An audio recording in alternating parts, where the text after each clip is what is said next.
In this guide, I'm going to show you how to fix downloader when it is stuck on connecting to a Firestick. This is Miguel from Just Boz, and before we get into this guide, make sure to like the video and subscribe to the channel with all notifications on for more content like this. It really does help out the channel and we'd greatly appreciate it. If you have any questions, just ask them down in the comment section below. I'm going to be doing my best to reply to every single comment down there.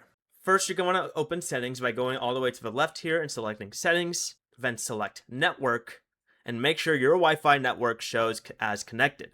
Next, go back to the settings main page and select applications and choose manage installed applications and then select downloader under the list of apps. Go ahead and choose force stop and then clear cache right after it to reopen the app.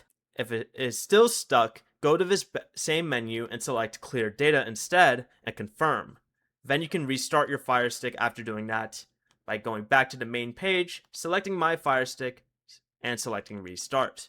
Finally, check the URL in Downloader. Make sure it is typed correctly and begins with HTTPS when required. If only one address stays stuck on connecting, the website or download server is likely offline, blocked, or no longer available. Before you leave, remember to like the video and subscribe to the channel with all notifications on for more content like this. It really does help out the channel and we'd greatly appreciate it. And if you did have any questions, just ask them down in the comment section below. I'm going to be doing my best to reply to every single comment down there. Peace.